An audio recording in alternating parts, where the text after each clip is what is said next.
नमस्कार दोस्तों, स्वागत है आप सभी का हमारे YouTube channel crescent education classes में। दोस्तों मैं हूं जयंत नेगी।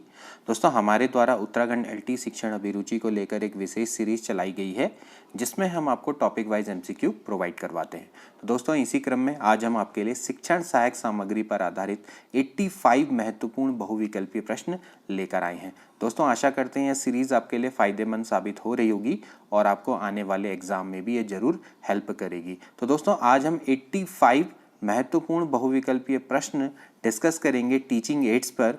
काफ़ी इंपॉर्टेंट ये एमसीक्यू रहेंगे, तो इस वीडियो को पूरा अंत तक देखिएगा।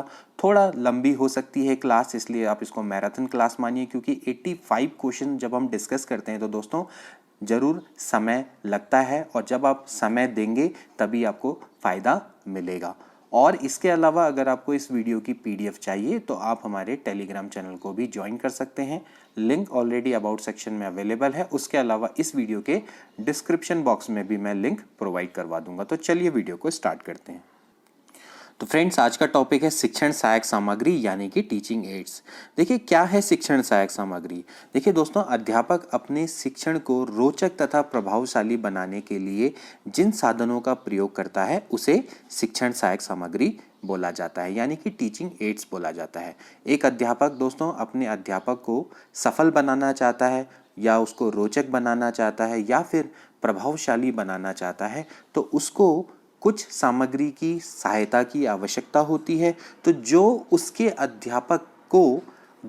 अध्यापन में दोस्तों सामग्री सहायता करती है जिससे कि उसका शिक्षण प्रभावशाली हो जाता है और रोचक हो जाता है, तो वह शिक्षण सहायक सामग्री कहलाती है। ठीक है, ये चीज़ को आपने ध्यान में रखना है। शिक्षण सहायक सामग्री से आप उनसे अभिप्राय आप उन श्रव्य दृश्य सामग्री से भी लगा सकते हैं जिससे कि छात्रों की ज्ञानेंद्रियां सक्रिय हो जाती हैं। ज्ञानेंद्रियां का मतलब यानी यहाँ पर आँख और कान की बात हो रही है। तो ज्ञानेंद्रियों के आधार पर भी दोस्तों आप शिक्षण सहायक सामग्री को बांट सकते हैं। जैसे कि आपकी ज्ञानेंद्रियों के आधार पर यानी एक होती है श्रव्य सहायक सामग्री जिसमें आपकी ज्ञानेंद्रियां यानी कान जिनको आप सुन सकते हैं, इसीलिए जैसे इसमें आती है रेडियो है या आप मौखिक वार्तालाप करते हैं, ये दोस्तों टेप रिकॉर्डर है, लिंगवा फोन है, ये आपकी दोस्तों किस में आती है, श्रव्य सहायक सामग्री में आती है। इसी तरह से अगली होती है दृश्य सहायक सामग्री। दृश्य सहायक सामग्री में दोस्तों जैसे कि जिसमें आपकी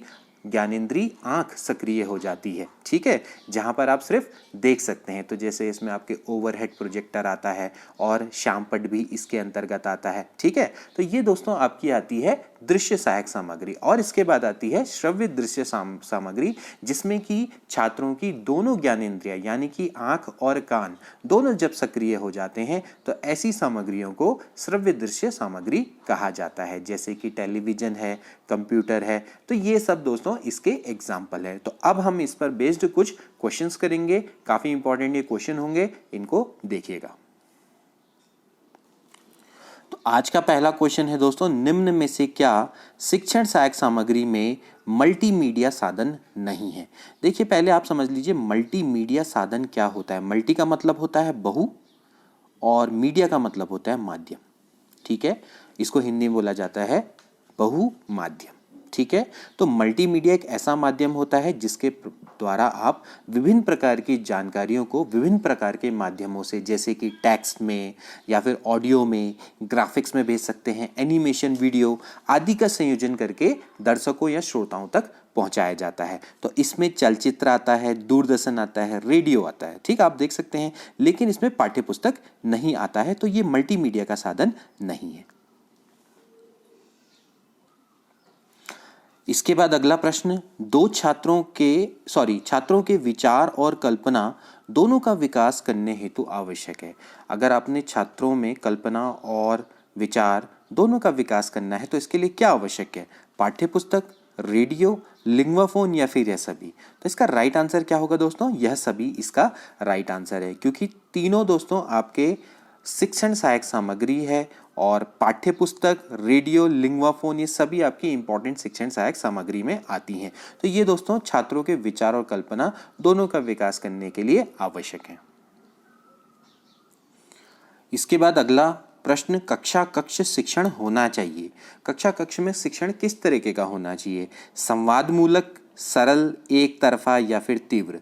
तो बताइए इसका राइट आंसर क्या होना चाहिए दोस्तों? ऑफ कोर्स क्या होना चाहिए? संवाद मूलक होना चाहिए, ठीक है ना। संवाद का मतलब क्या होता है कि भाई दो या दो से अधिक लोगों के बीच एक लिखित या बोले गए वार्तालाप का विनिमय, यानी कि एक्सचेंज, ठीक है ना। कहने का मतलब यह है कि जब दोस्तों आप छात्रों के संग आप इंटरेक्ट करेंगे, आप उनके बीच में इंटरेक्टिविटी करेंगे, तो तभी जाके आपका शिक्षण क्या होगा? प्रभावशाली होगा।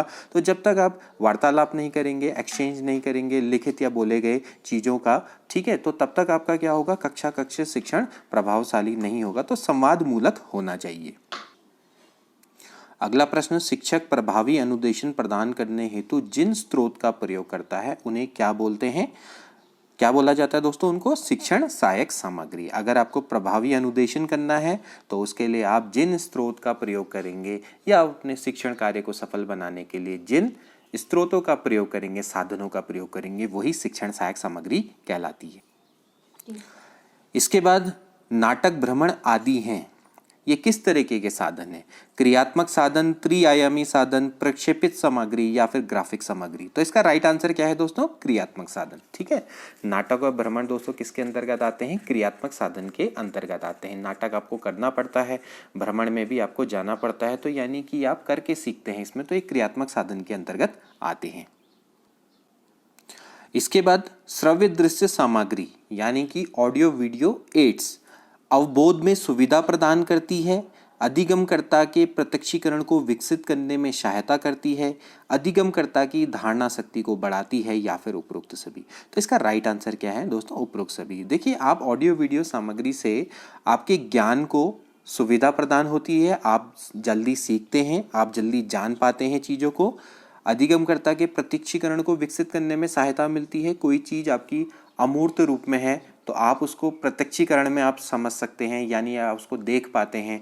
तो क्योंकि जब ऑडियो वीडियो आपके सामने आता है, तो वीडियो उस चीज़ का सामने आता है, तो आपको प्रत्यक्षीकरण को विकसित करने में सहायता, आप उसके बारे में प्रत्यक्ष रूप में समझ पाते हैं कि वो चीज़ क्या है जो आप सीख रहे हैं।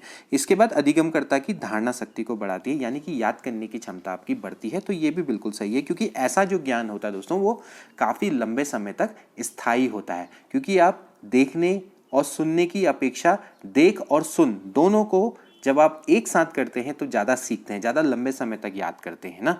तो भाई सीधी बात है कि आपकी धारणा शक्ति भी बढ़ती है। तो उपरोक्त सभी इसका राइट आंसर है। अगला प्रश्न, कोई छात्र अपने घर पर स्वयं ही कंप्यूटर चला रहा है तब किस रूप में कंप्यूटर कार्य करेगा? अगर कोई छात्र अपने घर में स्वयं कंप्यूटर चलाता है तो दोस्तों वो एक मशीन और शिक्षक दोनों के रूप में कार्य करता है, ठीक है। जब छात्र को एक शिक्षक कंप्यूटर पढ़ा रहा है तो उस समय पे कंप्यूटर सिर्फ एक मशीन है और जो शिक्षक है वो शिक्षक अपना कार्य स्वयं करता है। लेकिन दोस्तों जब एक छात्र स्वयं कंप्यूटर का उपयोग कर रहा है तो उस समय पर जो मशीन जो आपका कंप्यूटर है वो मशीन का भी कार्य करेगा और शिक्षक का भी कार्य करेगा। अगला प्रश्न, भाषा पुस्तकालय में किस प्रकार की पुस्तकें होनी चाहिए? साहित्यिक, लोकरंजनकारी, लोक मंगलकारी या फिर सभी? तो देखिए दोस्तों, कैसी होनी चाहिए भाषा पुस्तकालय में पुस्तकें? सभी प्रकार की होनी चाहिए। साहित्यिक भी होनी चाहिए, लोक रंजनकारी भी होनी चाहिए जिसमें थोड़ा आपका मनोरंजन भी हो, लोक मंगलकारी भी होनी चाहिए, कल्याणकारी भी होनी चाहिए। तो सभी इसके अंतर्गत आनी चाहिए। इसके बाद कौन सा शिक्षण साधन दृश्य श्रव्य साधन नहीं है, यानी कि ऑडियो वीडियो एड्स नहीं है, जिसमें ऑडियो भी है और वीडियो भी। तो नाटक में ऑडियो वीडियो दोनों होती है, टेलीविजन में भी होती है, कंप्यूटर में भी होती है, रेडियो में नहीं होती है। रेडियो दोस्तों कौन सा है? खाली ऑडियो साधन है, यानी कि केवल श्रव्य साधन है। तो इस तरीके से इसका बी ऑप्शन बिल्कुल करेक्ट है। इसके बाद अगला प्रश्न दोस्तों, टेलीविजन के प्रयोग से आपको किसमें सहायता मिलती है? शुद्ध उच्चारण में, शुद्ध लेखन में, शुद्ध पढ़ने में या फिर इनमें से कोई नहीं? तो इसका राइट आंसर है दोस्तों शुद्ध उच्चारण में आपको सहायता मिलती है। टेलीविजन दोस्तों किसके अंतर्गत आता है? ऑडियो वीडियो सामग्री के अंतर्गत आता है, जिसमें आप देखकर और सुनकर, ठीक है ना, जब आप देखते और सुनते हैं तो दोनों से आप शुद्ध उच्चारण करना सीखते हैं। जब आप देख के और सुन के आप किसी चीज़ को सीखते हैं तो आप हमेशा क्या रहते हैं, वहाँ पर आपका जो अधिगम होता है दोस्तों क्या होता है, वो काफ़ी मतलब स्थायी रहता है, ठीक है। तो जब आप टेलीविज़न का प्रयोग करते हैं तो आपको शुद्ध उच्चारण में दोस्तों सहायता मिलती है। इसके बाद अगला दोस्तों, भाषा शिक्षण में परंपरागत सामग्री के रूप में बहुत अधिक सहायक सामग्री किसे समझा जाना चाहिए। देखिए, परंपरागत सामग्री का मतलब क्या है दोस्तों, जो बहुत पहले से चली आ रही है और जिसको पूर्व में अध्यापक अपने लिए शिक्षण सहायक सामग्री के रूप में प्रयोग किया करते थे, तो उसको हम परंपरागत शिक्षण सहायक सामग्री बोला जाता है। तो इसमें जैसे कि आपका श्यामपट्ट भी आता है, पाठ्य पुस्तक भी आता है। तो यहाँ पर अगर दोस्तों देखा जाए तो राइट आंसर है पाठ्य पुस्तक, क्योंकि पाठ्य पुस्तक एक बहुत अच्छी सहायक सामग्री के रूप में जानी जाती रही है परंपरागत, ठीक है ना। क्योंकि एक शिक्षक की दोस्त भी इसको बोला जाता है, एक शिक्षक की सच्चे मित्र आपकी पुस्तक होती है। तो यहाँ पर जो परंपरागत सामग्री के रूप में जो बहुत अधिक सहायक सामग्री है दोस्तों, वो आपकी पाठ्य पुस्तक है। इसके बाद अगला प्रश्न दोस्तों, लिंग्वाफोन उदाहरण है। लिंग्वाफोन किस चीज का उदाहरण है? श्रव्य सामग्री का, दृश्य श्रव्य सामग्री का, दृश्य सामग्री का, या फिर क्रिया सामग्री का? दोस्तों इसका राइट आंसर है श्रव्य सामग्री का, यानी कि सिर्फ ऑडियो एड्स है दोस्तों। एक्चुअली जब हम बात करते हैं लिंग्वाफोन की, तो दोस्तों ये आपका भाषा प्रशिक्षण से संबंधित है। एक्चुअली ये आपका ग्लोबल लैंग्वेज ट्रेनिंग प्रोवाइडर है जो कि लंदन में स्थित है, ठीक है। तो यहाँ पर आपको ध्यान में रखना होगा कि जो लिंग्वाफोन है वो एक श्रव्य सामग्री का उदाहरण है, ठीक है ना। ये आपका क्या है, एक लैंग्वेज ट्रेनिंग से रिलेटेड है, ठीक है। ये आपको ध्यान में रखना है। इसके बाद अगला प्रश्न देखिए, निम्न में से शिक्षण की प्रभुत्ववादी शिक्षण पद्धति है। प्रभुत्ववादी शिक्षण पद्धति का मतलब क्या है दोस्तों, कि जिसमें आपका शिक्षक ही पूरे शिक्षण कार्य का केंद्र बिंदु रहता है, यानी कि सिर्फ शिक्षक ही पूरे शिक्षण कार्य के दौरान एक्टिव रहता है, उसी को ही लेकर सारी पाठ योजना तैयार की जाती है। तो यहाँ पर देखिए देखा जाए तो यहाँ पर छात्रों को रचनात्मकता दिखाने का अवसर नहीं मिलता है। तो इसमें जो पाठ प्रदर्शन है वो दोस्तों इसका राइट आंसर है, ठीक है ना। तो शिक्षण की प्रभुत्ववादी शिक्षण पद्धति पाठ प्रदर्शन कहलाती है, ठीक है, या इसको डिमॉन्स्ट्रेशन भी बोल सकते हैं। इसके बाद अगला, निम्न में से शिक्षा की प्रजातांत्रिक शिक्षण पद्धति है। अब प्रजातांत्रिक में क्या हो जाएगा दोस्तों, कि वहां पर छात्र भी खुलकर शिक्षण कार्य में भाग लेते हैं, यानी कि पठन पाठन कार्य में सिर्फ शिक्षक ही केवल केंद्र बिंदु ना रह जाता है, दोनों ही छात्र और शिक्षक दोनों मिलकर आपके शिक्षण पद्धति में भाग लेते हैं। तो दोनों के बीच में इंटरेक्शन बढ़ता है, तो सामूहिक वाद विवाद भी होगा, कार्यशाला भी होगी, वर्कशॉप भी होगी। वर्कशॉप में भी डेफिनेटली क्या होगा, छात्रों को अपनी रचनात्मकता दिखाने का अवसर प्रदान होता है। लेकिन अभिक्रमित अनुदेशन इसके अंतर्गत नहीं आता है, ठीक है। तो इसका मतलब है कि अ और ब यानी ए और बी इसका राइट आंसर है, ठीक है। इसके बाद अगला प्रश्न, प्रयोजना पद्धति के प्रवर्तक थे, यानी कि जो प्रोजेक्ट मेथड है उसके प्रवर्तक कौन थे? इसके प्रवर्तक थे दोस्तों किलपैट्रिक, ठीक है। WH किलपैट्रिक इसके प्रवर्तक थे, ये आप ध्यान में रखेंगे। इसके बाद अगला, निम्न में से कौन सी शिक्षण की सामग्री श्रव्य दृश्य सामग्री है, यानी कि ऑडियो वीडियो एड्स है, ठीक। तो इसमें कौन आता है दोस्तों, कंप्यूटर, एपीडाइस्कोप, डायस्कोप, नक्शे। डायस्कोप नहीं होगा, बाइस्कोप होगा, ठीक है, नक्शे। तो दोस्तों अगर इसमें देखा जाए एपीडाइस्कोप, जिसको कि चित्र विस्तारक यंत्र बोला जाता है, ये आपकी चित्रों को विस्तार कर देता है, तो आपकी दृश्य सामग्री है। बाइस्कोप भी आपकी एक दोस्तों कैसी है, ये भी आपकी एक दृश्य सामग्री है, ठीक है ना। बाइस्कोप में आपने देखा होगा, जैसे मेले में आपने देखा होगा कि आप एक आंख लगा के अंदर स्लाइड चलती रहती है, उसमें चित्र देखते रहते हैं, ठीक है ना। तो बाइस्कोप एक तरीके का मूवी प्रोजेक्टर भी इसको आप कह सकते हैं, ठीक। और इसके बाद नक्शे, ये भी दोस्तों क्या होता है, ये भी आपका क्या है कि एक आपकी दृश्य सामग्री है। तो एक्चुअली जो कंप्यूटर है वही एक ऑडियो वीडियो एड्स है इसमें। इसके बाद निम्न में से कौन सी शिक्षण की दृश्य सामग्री है? दृश्य सामग्री का मतलब क्या होता है, जिसमें आपको केवल आपकी आंख वाली इंद्रियों का प्रयोग होता है, ठीक है ना। और तो इसमें ग्रामोफोन, एटलस, उपरोक्त सभी रेडियो। देखिए इसका राइट आंसर क्या है दोस्तों, एटलस। एटलस ही एक ऐसी शिक्षण की सामग्री है जो कि दृश्य है, जिसमें आप सिर्फ आंखों का प्रयोग करते हैं। ग्रामोफोन आपकी कैसी है दोस्तों, ये श्रव्य सामग्री है, और रेडियो भी श्रव्य सामग्री के अंतर्गत आती है। इसके बाद निम्न में से रेडियो के क्या लाभ है? रेडियो द्वारा एक ही समय में कम व्यय करके अधिक से अधिक लोगों को जागृत किया जा सकता है, बिल्कुल सही है। शैक्षिक उद्देश्यों की पूर्ति के साथ साथ यह प्रसारण छात्रों का मनोरंजन करने में भी सहायक है, बिल्कुल सही है। रेडियो प्रसारण से अध्यापक स्वामी ज्ञान प्रदान करता है, प्राप्त करता है। ठीक है, यानी कि जो आपका रेडियो प्रसारण से है वो अध्यापक क्या है, वो आपके ज्ञान प्राप्त करते हैं। तो ये भी सही है, तो डी वाला ऑप्शन बिल्कुल सही है। इसके बाद अगला, ओवरहेड प्रोजेक्टर कौन सी अधिगम सामग्री का उदाहरण है? तो दोस्तों ये आपका किसके अंतर्गत आता है? दृश्य उपकरण के अंतर्गत आता है। ओवरहेड प्रोजेक्टर का मतलब यही है कि दोस्तों ये क्या करता है, किसी चित्र को प्रोजेक्ट करता है, तो ओवरहेड प्रोजेक्टर इसको बोला जाता है और ये दोस्तों दृश्य उपकरण के अंतर्गत आता है। इसके बाद निम्न में से कौन सा शिक्षण का त्रिआयामी साधन है? त्रिआयामी साधन का मतलब क्या है कि जिसकी 3 डायमेंशन होती है। तो 3 डायमेंशन में आपको कौन कौन से दिखाई देते हैं दोस्तों? एक फूल, मेज, कुर्सी, मॉडल, ये सभी दोस्तों किसके अंतर्गत आते हैं? आपके त्रिआयामी साधन के अंतर्गत आते हैं। अगर यहाँ पर चार्ट होता तो वो आपका किस में आता?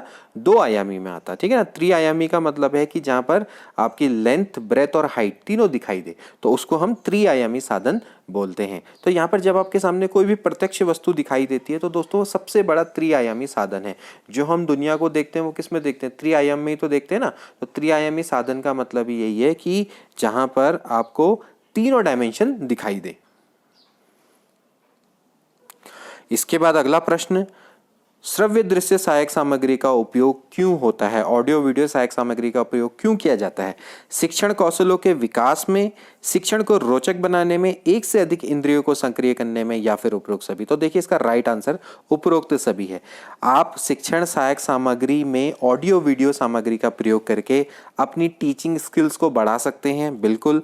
इसके बाद आप अपने शिक्षण को रोचक बना सकते हैं। इसके अलावा एक से अधिक इंद्रियों को सक्रिय कर सकते हैं। जब आप ऑडियो वीडियो का प्रयोग करते हैं तो दोनों ज्ञानेंद्रियां, यानी कि आपकी कान की इंद्रियां और आंख, दोनों की दोनों आपकी क्या हो जाती है? सक्रिय हो जाती है। तो एक से अधिक ज्ञानेंद्रिय जब सक्रिय हो जाती है तो अपने आप ही शिक्षण कार्य आपका प्रभावी हो जाता है। इसके बाद अगला, भाषा शिक्षण में अधिगम सामग्री का प्रमुख दायित्व है। भाषा शिक्षण जब आप कराते हैं तो अधिगम सामग्री का प्रमुख दायित्व क्या होना चाहिए? कम समय में अधिक ज्ञान दिया जाए, छात्र को ध्यान पाठ में केंद्रित करना, छात्रों का ध्यान पाठ में केंद्रित करना, शिक्षकों द्वारा शिक्षण कार्य में कम मेहनत किया जाना, या फिर विषय वस्तु के कठिन स्थलों का उचित स्पष्टीकरण करना। तो क्या होना चाहिए दोस्तों इसका राइट आंसर? बिल्कुल विषय वस्तु के कठिन स्थलों का उचित स्पष्टीकरण करने में ही आपका शिक्षण सहायक सामग्री का प्रयोग होना चाहिए जब आप क्या करते हैं? भाषा शिक्षण करते हैं। ठीक है। इसके बाद प्रशिक्षण एवं अभ्यास संबंधित है। किससे संबंधित है ये? संज्ञानात्मकवाद से, व्यवहारवाद से, निर्मितवाद से, या फिर कोई नहीं? तो क्या होगा दोस्तों इसका आंसर? बिल्कुल व्यवहारवाद से। जब प्रशिक्षण और अभ्यास करते हैं तो आपके व्यवहार में परिवर्तन आता है दोस्तों, तो व्यवहारवाद से ये संबंधित है। इसके बाद क्रियाप्रसूत साहचर्य मुख्यतः किस भूमिका पर बल देता है? क्रियाप्रसूत साहचर्य का जो सिद्धांत है दोस्तों बीएफ स्किनर के द्वारा दिया गया था और इन्होंने पुनर्बलन पे सबसे ज्यादा प्रयोग अपने किए थे। पुनर्बलन पर इन्होंने बहुत ज्यादा बल दिया था, तो ये आपकी पुनर्बलन की भूमिका पर सबसे अधिक बल देता है। इसके बाद अधिगम होता है विद्यालय में, विद्यालय के बाहर, दोनों विद्यालय में एवं विद्यालय के बाहर, या केवल कक्षा कक्ष में? तो क्या इसका आंसर है? दोनों विद्यालय में एवं विद्यालय के बाहर। आप जब अधिगम करते हैं तो आप अपने परिवार में भी सीखते हैं, अपने वातावरण से भी सीखते हैं और विद्यालय में तो सीखते ही हैं। इसके बाद अगला ये आपके सामने एक स्टेटमेंट दिया हुआ है, वास्तविक चीजों को त्रिविमीय रूप में प्रदर्शित करना ही मॉडल कहलाता है। तो अगर आप वास्तविक चीजों को अगर आप 3 डायमेंशन में रिप्रेजेंट करें तो वो मॉडल कहलाता है। ये कथन किसने दिया था? तो दोस्तों डब्ल्यू चेवलर के द्वारा ये कथन दिया गया है और मॉडल उसी को ही बोला जाता है। इसके बाद दूरवर्ती शिक्षा के लिए बहुत ही उपयुक्त प्रकार की टेक्निक है। जब आप दूरवर्ती शिक्षा देते हैं तो दोस्तों कौन सी टेक्निक सबसे अच्छी हो सकती है?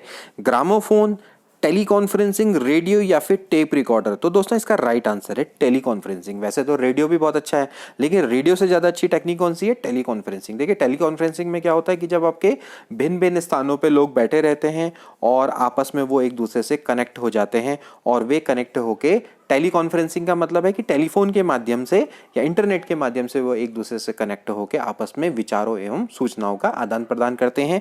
तो यहाँ पर दूरवर्ती शिक्षा के लिए बहुत ही उपयुक्त टेक्निक है। अगला प्रश्न, पिछले बालक नई बातों को सरलतापूर्वक सीख व ग्रहण कर सकते हैं। पिछड़े बालकों के लिए सबसे बेस्ट क्या रहेगा बताइए? चित्रों से सीखते हैं, फिल्मों से, मॉडल व रेडियो से, उपरोक्त सभी। तो इसका आंसर क्या होना चाहिए? उपरोक्त सभी। अब पिछड़े बालकों को आप जितना अच्छे आप टीचिंग एड्स का प्रयोग करेंगे उनके लिए, तो वो उनके लिए उतना ही अच्छा है। वो चित्रों से भी सीखेंगे, फिल्में तो और भी अच्छी हैं, अच्छे से सिखाती हैं, मॉडल और रेडियो ये भी बहुत बढ़िया हम कह सकते हैं टीचिंग एड्स है, जो कि आपके शिक्षण कार्य में आपको मदद करेगा। इसके बाद अगला प्रश्न, रेडियो की सीमाओं को कौन सा श्रव्य साधन दूर कर सकता है? बहुत अच्छा ये क्वेश्चन है दोस्तों कि रेडियो की सीमाओं को कौन दूर कर सकता है। देखिए, रेडियो में जब हम कोई चीज़ भेजते हैं तो संप्रेषण तो अच्छा है, दूरवर्ती शिक्षा के लिए तो अच्छा है, लेकिन रेडियो की सीमाओं में हम क्या क्या उसमें कमी रह जाती है? रेडियो में आप क्या नहीं कर पाते? रिकॉर्ड नहीं कर पाते। तो टेप रिकॉर्डर उसके लिए बहुत अच्छा है, जो कि उसकी सीमाओं को हम कह सकते हैं कि दूर कर सकता है। ठीक है, जैसे वैसे अगर देखा जाए तो भाई जो आपका रेडियो है, रेडियो दूरवर्ती शिक्षा के लिए काफ़ी अच्छा है। आप दूर बैठे लोगों को शिक्षित कर सकते हैं, लेकिन उसमें रिकॉर्डिंग की सुविधा ना होने के कारण वो आपका थोड़ा बहुत उसमें कुछ सीमा है, तो उस सीमा को कौन कर सकता है? टेप रिकॉर्डर दूर कर सकता है। इसके बाद अगला क्वेश्चन, साइट क्या है? SITE, जैसा आपने बोला होगा ना कि भाई हमारी साइट पे जाकर देख लीजिए। आपने देखा होगा कई लोग बोलते हैं कि ये हमारी वेबसाइट है, वहाँ पर जाकर आप देख लीजिए। क्या होता है साइट? टीवी चैनल होता है, स्लाइड प्रोजेक्टर होता है, टेलीकम्युनिकेशन यंत्र होता है, या फिर उपग्रह अनुदेशात्मक दूरदर्शन प्रयोग। देखिए, अगर आप साइट की फुल फॉर्म देखें ना, तो साइट की फुल फॉर्म है सैटेलाइट इंस्ट्रक्शनल टेलीविज़न एक्सपेरिमेंट। तो उसी से आपको पता लग गया होगा कि इसका फुल फॉर्म से ही इसका पता लग रहा है कि क्या है ये, उपग्रह अनुदेशात्मक दूरदर्शन प्रयोग, सैटेलाइट इंस्ट्रक्शनल टेलीविज़न एक्सपेरिमेंट। ठीक है, सैटेलाइट मीन्स उपग्रह, इंस्ट्रक्शनल मतलब अनुदेशात्मक, उसके बाद टेलीविज़न दूरदर्शन, और प्रयोग का मतलब एक्सपेरिमेंट। ठीक, तो यहाँ से आप इसको बता सकते हैं। इसके बाद अगला प्रश्न, एडवांस ऑर्गेनाइजर मॉडल के प्रवर्तक कौन थे? एडवांस ऑर्गेनाइजर मॉडल, देखिए इसके दोस्तों प्रवर्तक थे डेविड आसुबेल। इसको आप ध्यान में रखेंगे। एडवांस ऑर्गेनाइजर मॉडल के प्रवर्तक कौन थे? David Ausubel. अगला प्रश्न, संख्यात्मक आंकड़े प्रस्तुत करने का सर्वोत्तम तरीका है।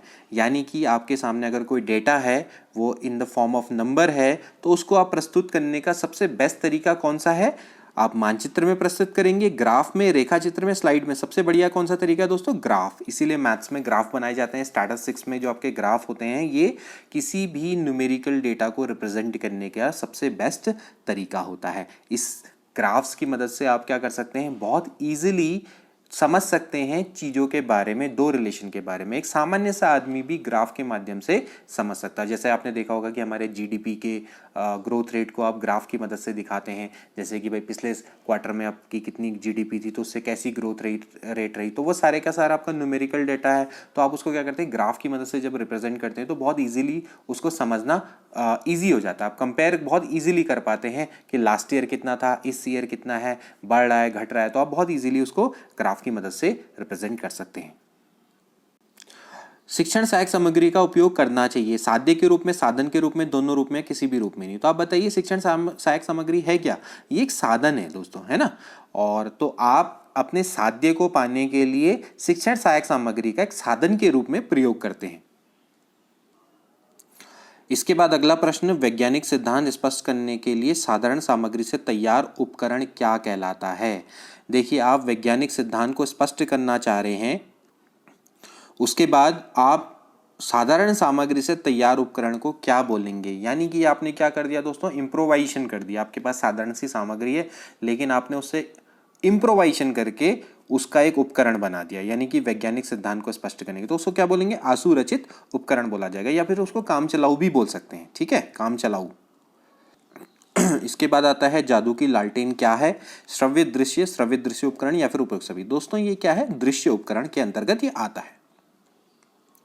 इसके बाद दृश्य सामग्री के प्रयोग से उद्देश्य की प्राप्ति होती है। जब दृश्य सामग्री का प्रयोग होता है तो उससे किस उद्देश्य की प्राप्ति होती है? ज्ञानात्मक, भावात्मक, क्रियात्मक, या फिर उपरोक्त सभी। तो क्या इसका राइट आंसर होना चाहिए दोस्तों? ज्ञानात्मक। जब आप दृश्य सामग्री से पढ़ते हैं या देखते हैं तो आपके बोध का विकास होता है, यानी ज्ञान का विकास होता है, अवबोध में वृद्धि होती है। तो वो आपका किसके अंतर्गत आता है? ज्ञानात्मक विकास के अंतर्गत आता है। तो ज्ञानात्मक उद्देश्य की प्राप्ति होती है। अगला प्रश्न, श्रव्य दृश्य उपकरण टेलीविजन का आविष्कार करता है, मतलब कि इन्होंने किसने इसका आविष्कार किया? सभी जानते हैं किसने किया था दोस्तों, जेएल बेयर्ड, जॉन लेगी बेयर्ड इनको बोला जाता है। 1925 में लंदन में इन्होंने इसका आविष्कार किया था। ठीक है, अगला प्रश्न, ऑडियो ट्यूटोरियल प्रणाली के प्रवर्तक कौन है? ऑडियो ट्यूटोरियल प्रणाली के दोस्तों प्रवर्तक हैं पोस्टलित वेट। ठीक है, इसका आप ध्यान में रखना, पोस्टलित वेट इसके प्रवर्तक हैं।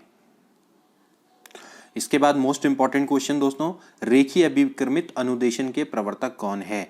रेखीय अभिक्रमित अनुदेशन के प्रवर्तक कौन है दोस्तों? बीएफ स्किनर है। काफी इंपॉर्टेंट ये क्वेश्चन है और इस बार आया भी था, एक लेक्चरर स्क्रीनिंग में आया भी था, तो काफी इंपॉर्टेंट ये क्वेश्चन है।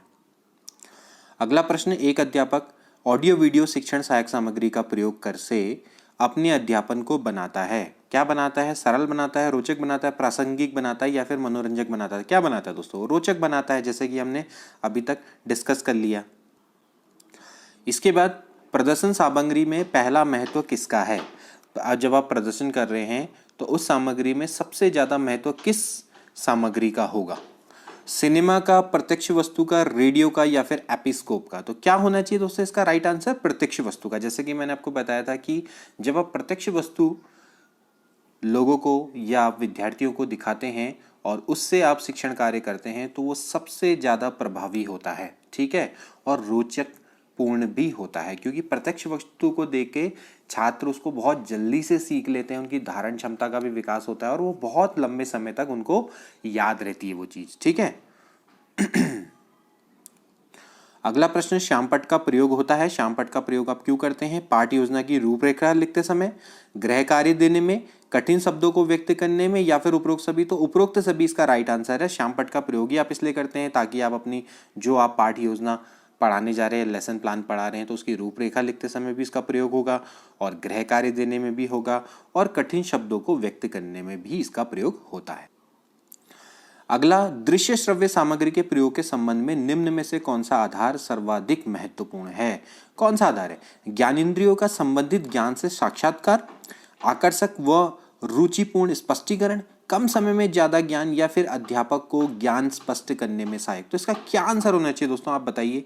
इसका राइट आंसर है दोस्तों ज्ञानेंद्रियों का संबंधित ज्ञान से साक्षात्कार। तो मैंने आपको पहले ही बताया था ना कि जब आप ऑडियो वीडियो सामग्री का प्रयोग करते हैं तो जिस चीज को आप सीखना चाहते हैं तो उसका प्रत्यक्षीकरण हो जाता है।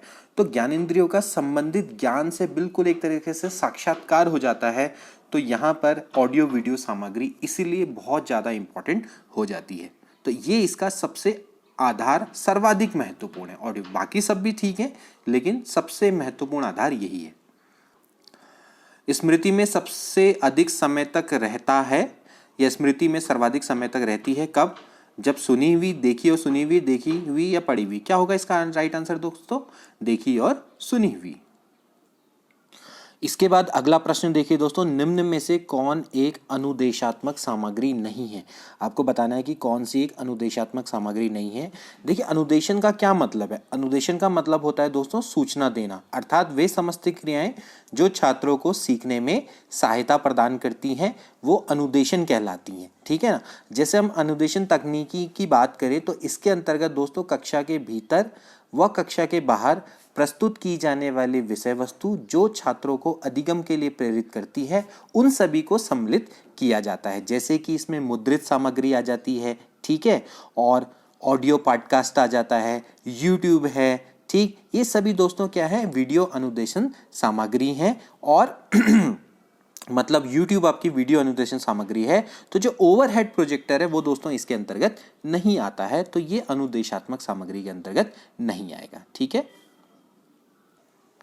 इसके बाद अगला प्रश्न, किस शिक्षण सहायक सामग्री से पठन, श्रवण और उच्चारण जैसे कौशल में अभिवृद्धि होती है?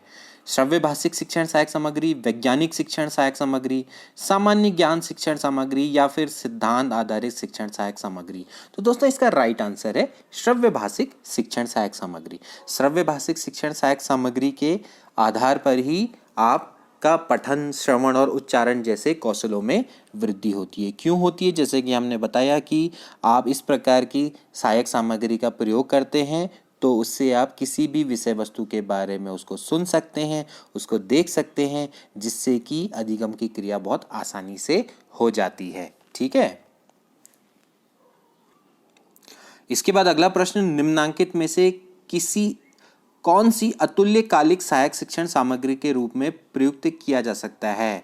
यानी कौन सी अतुल्यकालिक शिक्षण सहायक सामग्री के अंतर्गत आती है? एसिंक्रोनाइज, अतुल्यकालिक का मतलब होता है एसिंक्रोनाइज, ठीक है, वो आपकी शिक्षण सहायक सामग्री में प्रयुक्त किया है। तो दोस्तों इसमें आपकी जैसे फेसबुक पोस्ट है, ब्लॉग है, ईमेल है, ट्विटर पोस्ट है, स्लाइड शो है, या फिर आपका एक परिचर्या बोर्ड होता है, ये सब के सब दोस्तों किसके अंतर्गत आते हैं? अतुल्यकालिक शिक्षण सहायक सामग्री के अंतर्गत आएंगे। जैसे इसमें स्काइप नहीं आएगा, ठीक है ना, ऑनलाइन चैट नहीं आएगी, इसी अलावा जैसे गूगल हैंगआउट है, ये दोस्तों इसके अंतर्गत नहीं आएगा।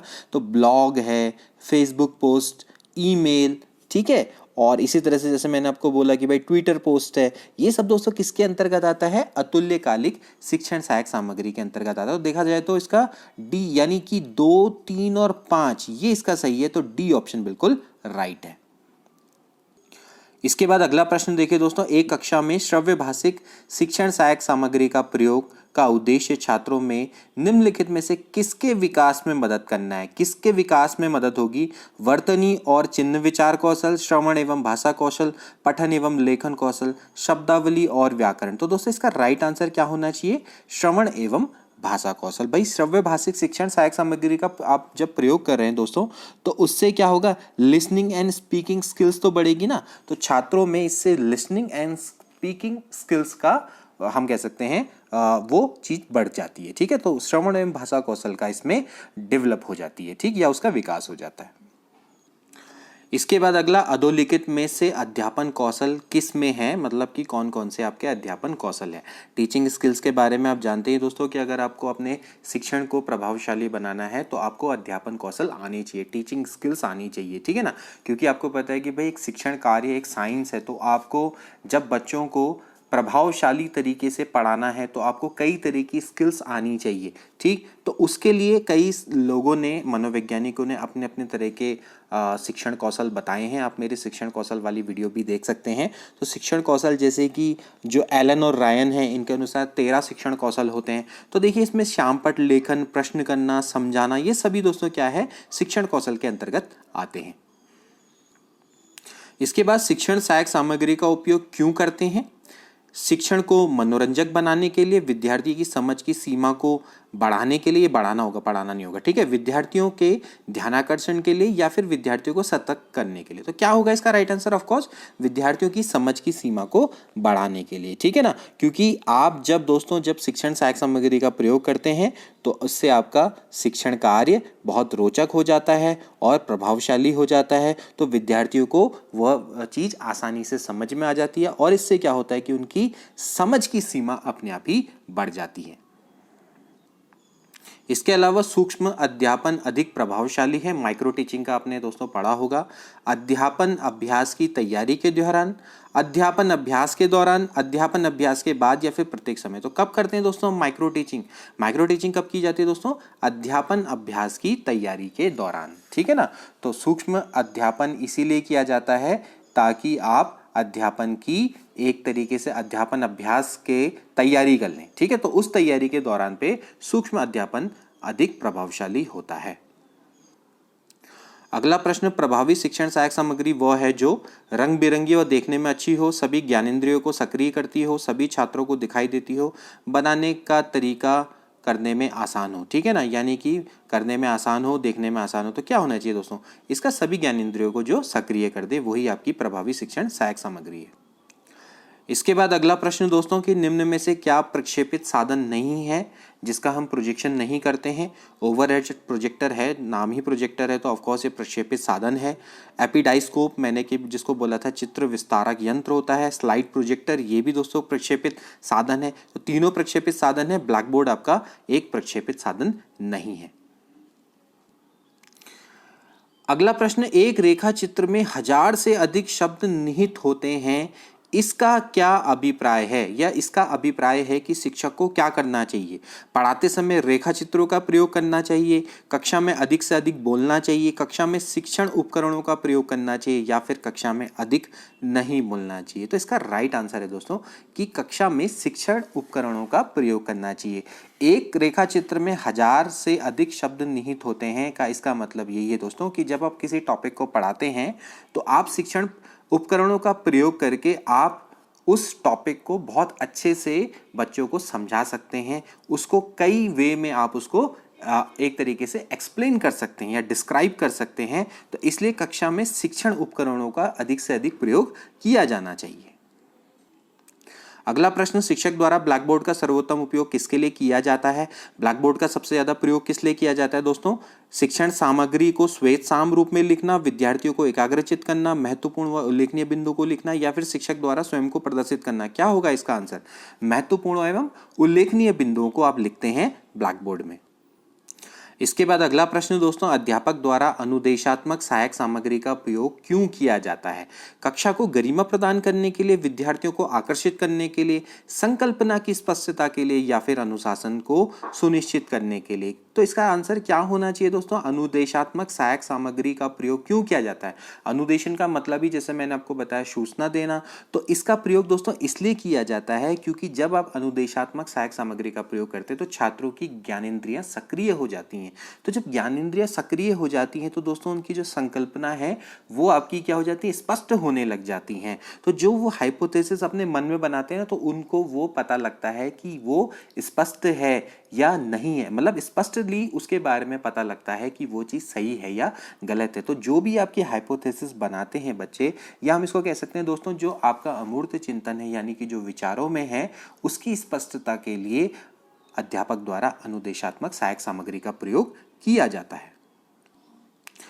अगला, तथ्यों या विचारों को एक क्रमबद्ध श्रृंखला में प्रस्तुत करने के लिए किस साधन का प्रयोग किया जाता है? अब अगर आपके पास कोई तथ्य है या विचार है तो आप उसके लिए किसका प्रयोग करेंगे अगर आप उसको क्रमबद्ध श्रृंखला में प्रयोग करना चाहते हैं? चित्र का, ग्राफ का, चार्ट का, या फिर मानचित्र का? ऑफकोर्स किसका प्रयोग करेंगे? चार्ट का, ठीक है ना। चित्र तो एक अलग चीज़ है, चित्र तो आप जैसे बायोलॉजी में चित्र बनाते हैं वो एक अलग चीज़ है, वहाँ पर आप कि कोई तथ्यों विचारों को क्रमबद्ध रूप में प्रस्तुत नहीं करते हैं। ग्राफ आपका मैंने बोला कि संख्यात्मक आंकड़ों को प्रदर्शित करने के लिए किया जाता है। मानचित्र तो आपको पता ही है कि किसी भूगोल में इसका प्रयोग किया जाता है, तो भूमि से संबंधित है, ठीक। तो चार्ट का प्रयोग आपका क्या होता है कि तथ्यों और विचारों को क्रमबद्ध श्रृंखला में प्रस्तुत करने के लिए इसका प्रयोग किया। अगला प्रश्न, कक्ष में प्रदर्शित की जा सकने वाली सहायक सामग्री जिसकी सहायता से प्रत्यक्ष अनुभव प्रदान करने की दृष्टि से विभिन्न पदार्थों को उनके 3 आयामों लंबाई, चौड़ाई और ऊंचाई में ही प्रदर्शित कर वास्तविकता के अधिक निकट पहुंचाने का प्रयत्न किया जाता है, वह साधन है। वह दोस्तों कौन सा साधन होगा? तो दोस्तों वो कौन सा साधन होगा? त्रिआयामी साधन। मैंने आपको पहले ही बोला जहां पर लंबाई, चौड़ाई और ऊंचाई आ गई तो वो दोस्तों कैसा साधन होगा?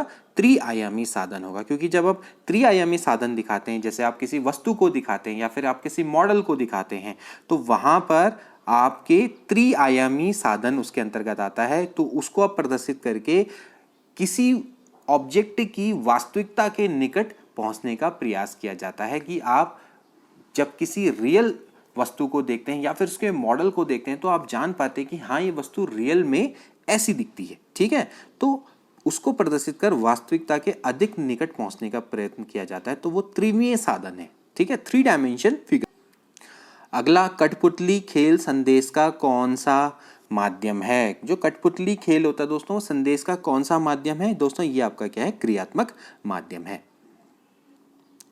अगला, श्रव्य दृश्य सामग्री के प्रयोग से शिक्षण में आती है, क्या आती है? कुशलता आती है, रुकावट नहीं आती है, प्रभावशीलता आती है। तो कुशलता और प्रभावशीलता दोनों आती है, तो दो इसका राइट आंसर है। वैसे 100 होगा और 100 दोनों, ठीक है। अगला प्रश्न, निम्न में से ऑडियो वीडियो सामग्री नहीं है। ऑडियो वीडियो सामग्री कौन सी नहीं है? टेलीविजन है, कंप्यूटर है, इंटरनेट भी है, लिंग्वा फोन नहीं है। लिंग्वा फोन आपको मैंने जैसे कि बताया था ये भाषा प्रशिक्षण से संबंधित है। इसके बाद फिर से वही क्वेश्चन आ गया, निम्न में से कौन सी अनुदेशन सामग्री नहीं है? छपी सामग्री, ट्रांसपेरेंसी, ओवरहेड प्रोजेक्टर या फिर ऑडियो कैसेट। तो इसका राइट आंसर क्या होगा दोस्तों? Overhead projector. दोस्तों ये अलग अलग एग्जाम में आए हुए क्वेश्चंस हैं और बड़ी मेहनत से दोस्तों हम इसको कलेक्ट करके लाते हैं। कई क्वेश्चन तो ऐसे हैं कि जो नेट और जीआरएफ में भी आपके आए हुए हैं, तो काफ़ी ये इंपॉर्टेंट क्वेश्चन है। तो इनको हमने अलग अलग जगह से कलेक्ट किया है। कोई CTT में आया, कोई RETT में आया है और अलग अलग एग्जाम में आए हैं। तो देखिए इस तरह के क्वेश्चन कहीं ना कहीं रिपीट हो जाते हैं। आप जितनी ज़्यादा प्रैक्टिस करेंगे उतना ज़्यादा आपको फायदा मिलेगा। अगला प्रश्न, वीडियो कॉन्फ्रेंसिंग को निम्न प्रकार के संचार में वर्गीकृत किया जा सकता है। जब आप वीडियो कॉन्फ्रेंसिंग करते हैं तो ये आपकी क्या टेली कॉन्फ्रेंसिंग के अंतर्गत आती है, ठीक है।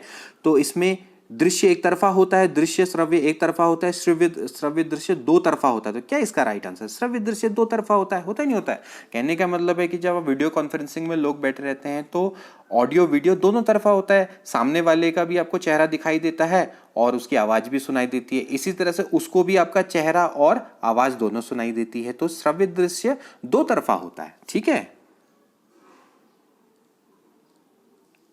इसके बाद निम्न में से कौन सी श्रव्य दृश्य सामग्री सुविधा अधिगम कर्ताओं के लिए असरकारक है या उनको संतुष्ट करती है? तो कौन सी है? रेडियो नहीं है, टेप रिकॉर्डर नहीं है, स्थिर चित्र नहीं है, और कौन सा है? टेलीविजन। तो खाली टेलीविजन ही दोस्तों किस में आता है? ऑडियो वीडियो में आता है। तो देखा जाए तो इसका सिर्फ 4 इसका राइट आंसर है।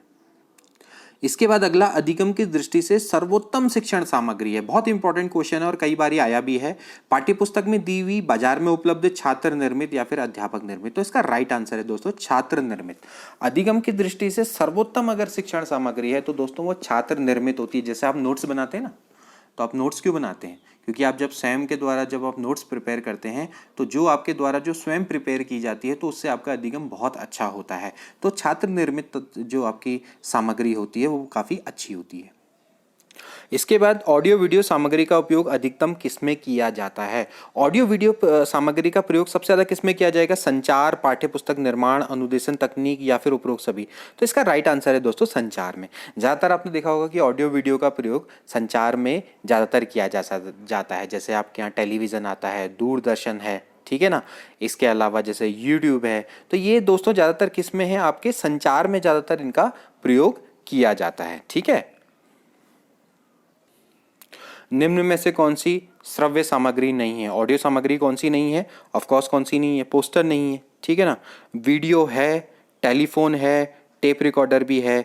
तो आपकी देखा जाए तो पोस्टर नहीं है। पोस्टर तो आपका क्या है दोस्तों? एक आपकी दृश्य सामग्री है, ठीक है ना। वीडियो देखा जाए तो ऑडियो वीडियो दोनों है। निम्न में से श्रव्य दृश्य सामग्री ऑडियो वीडियो बतानी है। रेडियो नहीं है, वो कैसी है दोस्तों? श्रव्य है। टेलीफोन भी श्रव्य है। दूरदर्शन आपकी कैसी है? ऑडियो वीडियो है। मॉडल भी आपकी कैसी है दोस्तों? दृश्य सामग्री। इसके बाद अगला निम्न में से दृश्य सामग्री है। आपको बताना है कि दृश्य सामग्री कौन सी होगी। भाषा प्रयोगशाला ये तो हो नहीं सकती। बाकी ये तो पता नहीं क्या लिखा हुआ है, इसको चलो छोड़ो। दूर व्याख्यान ये भी नहीं हो सकता क्योंकि आपका लेक्चर है जो आपको दूर से भेजा जा रहा है, तो वो आपकी श्रव्य सामग्री में आएगा, दृश्य सामग्री में तो नहीं आएगा। फोटोग्राफ आपकी कौन सी है दोस्तों? दृश्य सामग्री के अंतर्गत आती है। सामाजिक अध्ययन शिक्षण में शिक्षण अधिगम सामग्री का प्रयोग करने से क्या होता है? पाठ को वो लंबा कर देता है, छात्र ऊबने लगते हैं, दोनों कथन असत्य हैं या दोनों कथन सत्य हैं? क्या होगा इसका आंसर दोस्तों? दोनों कथन असत्य है। अरे भाई, जब आप सामाजिक अध्ययन में शिक्षण सहायक सामग्री का ज़्यादा प्रयोग करेंगे तो उससे भाई पाठ आपका लंबा नहीं होगा, जबकि वो छोटा हो जाएगा, आप उसको जल्दी समझा पाएंगे और छात्रों को भी उबाई नहीं होगी, छात्रों का उल्टा उसमें इंटरेस्ट बना रहेगा लंबे समय तक। अगला, सामाजिक विज्ञान में किस प्रकार की शिक्षण सहायक सामग्री सबसे उपयोगी होगी? मॉडल, संग्रहालय, श्रव्य दृश्य सामग्री, ड्राइंग उपकरण? ऑफ कोर्स इसका राइट आंसर क्या है? ऑडियो वीडियो सामग्री। ठीक, सामाजिक विज्ञान का अध्ययन करना है तो ऑडियो वीडियो सामग्री सबसे बेस्ट है। अगला, भाषा शिक्षण में श्रव्य दृश्य साधनों का प्रयोग का मुख्य प्रयोजन है, क्यों यूज किया जाता है? शिक्षण में विविधता लाना, रोचकता का संचार करना, मनोरंजन करना या फिर विद्यार्थियों की विभिन्न इंद्रियों को क्रियाशील बनाना? तो क्या होगा इसका आंसर? बिल्कुल, विद्यार्थियों की विभिन्न इंद्रियों को क्रियाशील बनाना। उसी लिए आप ऑडियो वीडियो का प्रयोग करते हैं। ऑडियो से उनकी श्रव्य इंद्री क्रियाशील हो जाती है, वीडियो से उनकी दृश्य इंद्री क्रियाशील हो जाती है।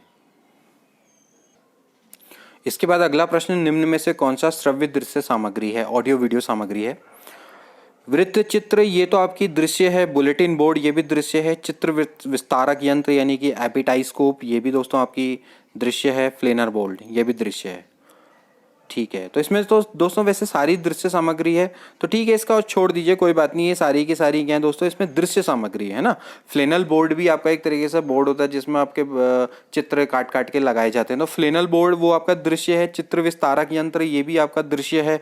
बुलेटिन बोर्ड ये भी आपका दृश्य सामग्री है। स्कूलों में आपने देखा होगा कि बुलेटिन बोर्ड लगे रहते हैं जहाँ पर सूचनाएं दी जाती हैं, ठीक है। और वृत्त चित्र ये भी आपके दोस्तों क्या है? आपके दृश्य सामग्री है, ठीक है। तो देखा जाए तो इसका राइट आंसर तो इसमें से कोई भी नहीं होगा। इसके बाद विभिन्न श्रव्य दृश्य सामग्री के संबंध को प्रदर्शित करने के लिए अनुभवों का शंकु देने वाले विद्वान हैं। बहुत इंपॉर्टेंट है दोस्तों, इसका आंसर है एडगर डेल। एडगर डेल का जो शंकु वाला नियम है इसको आप पढ़िएगा जरूर कि विभिन्न श्रव्य दृश्य सामग्री के संबंध को इन्होंने प्रदर्शित किया है, तो अनुभवों का शंकु एडगर डेल, काफी इंपॉर्टेंट। इसके बाद अगला, निम्न में से कौन सा सही है? पहला, ग्राफिक सामग्री प्रदर्शन अभिनय, बिल्कुल गलत। ग्राफ के अंदर कहाँ आता है? डिस्प्ले बोर्ड सामग्री, गलत। ये आपका फिल्म स्ट्रिप और स्लाइड, ये आपका किस में आएगा? ये तो दृश्य में आएगा, ठीक है। त्रिआयामी सामग्री मॉडल और मोबाइल, बिल्कुल सही। ये आपकी किस में आती है? 3 डायमेंशन में आती है। श्रव्य सामग्री फ्लैनल, नहीं, ये श्रव्य सामग्री की नहीं, ये दृश्य सामग्री की है। डिस्प्ले बोर्ड सामग्री भी इनको कह सकते हैं, ये दोनों आपके डिस्प्ले बोर्ड है, फ्लैनल बोर्ड और बुलेटिन बोर्ड, ठीक है। तो ये दोस्तों इसके अंतर्गत तो नहीं आते हैं, ठीक। अगला प्रश्न, अधिगम की दृष्टि से सर्वोत्तम शिक्षण सहायक सामग्री, जैसे कि मैंने आपको बोला कौन सी होनी चाहिए? छात्र निर्मित। आइए, अलग अलग एग्जाम में आए हुए तो इसलिए ये रिपीट। इसके बाद देखिए फिर से वही क्वेश्चन रिपीट हो गया। निम्न में से कौन सी अनुदेशन सामग्री नहीं है? छपी सामग्री, प्रिंटेड हो गई, ट्रांसपेरेंसी होगी, ओवरहेड प्रोजेक्टर, ऑडियो कैसेट। तो इसका राइट आंसर क्या है? Overhead projector. अलग एक अध्यापक श्रव्य दृश्य सामग्री के प्रयोग से अपने अध्यापन को क्या बनाता है? सरल बनाता है, रोचक बनाता है, प्रासंगिक या मनोरंजक? तो इसका राइट आंसर क्या है दोस्तों? रोचक बनाता है, ठीक है। इसके बाद, शिक्षक द्वारा ब्लैक बोर्ड का सर्वोत्तम उपयोग किया जा सकता है शिक्षण सामग्री को लिखने के लिए, विद्यार्थियों को एकाग्रचित करने के लिए, महत्वपूर्ण बिंदुओं को लिखने के लिए, या शिक्षक द्वारा स्वयं को प्रदर्शित करने के लिए। तो इसका राइट आंसर क्या है दोस्तों? महत्वपूर्ण बिंदुओं को लिखने के लिए। देखिए दोस्तों, ये जो सारे क्वेश्चन है ये अलग अलग एग्जाम में आए हैं, और देखिए अलग अलग, बस थोड़ा बहुत लैंग्वेज इन्होंने इधर उधर कर दी और सेम क्वेश्चन है। कोई रीट में आया है, कोई HTET में आया है, कोई UTT में आया है, कोई CTT में। तो देखिए दोस्तों, इस तरीके से UPTT में भी क्वेश्चन है। मैंने सारे एग्जाम के इसमें क्वेश्चंस इन्वॉल्व किए हैं, इवन मैंने नेट और NTA के भी क्वेश्चन इसमें इन्वॉल्व किए हैं इस बार। तो देखिए दोस्तों, ये किस तरीके से आपस में एक दूसरे से मिले जुले रहते हैं, ठीक। इसके बाद अगला, निम्न में से कौन सा कथन सही है? आपको बताने की कौन सा कथन सही है। श्रव्य दृश्य सामग्री छात्रों के लिए उपयोगी है, बिल्कुल सही है। चार्ट एवं ग्राफ श्रव्य दृश्य सामग्री है, बिल्कुल गलत है।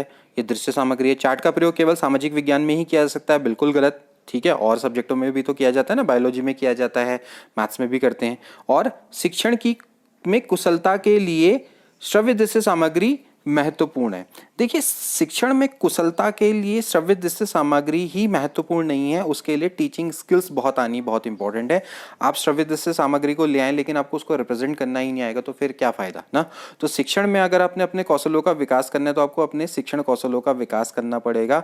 आपको सिर्फ श्रव्य दृश्य सामग्री को लेके ही नहीं आना, उसको रिप्रेजेंट करना भी आना चाहिए। तो शिक्षण में कुशलता के लिए यह महत्वपूर्ण नहीं है वैसे देखा जाए तो। श्रव्य दृश्य सामग्री छात्रों के लिए उपयोगी है, तो यही दोस्तों इसका राइट आंसर है, ठीक है। और बाकी मैं जितनी भी ये जो टाइपिंग मिस्टेक हुई है इसके लिए माफ़ी चाहूँगा, क्योंकि कभी कभार क्या होता है कि जब हम इसको PDF में कन्वर्ट करते हैं दोस्तों तो इसके फॉन्ट चेंज हो जाते हैं। हम लिखते वक्त तो बिल्कुल सही लिखते हैं, लेकिन जब ये PDF में कन्वर्ट होता है तो इसके फॉन्ट चेंज हो जाते हैं, तो इसको आप इग्नोर करिएगा। तो दोस्तों ये थे कुछ इंपॉर्टेंट महत्वपूर्ण प्रश्न। आई होप कि आपको अच्छे लगे होंगे और आपके आने वाले एग्जाम में आपको फायदा पहुंचाएंगे। तो मिलते हैं अगली वीडियो में। Till then take care and good bye.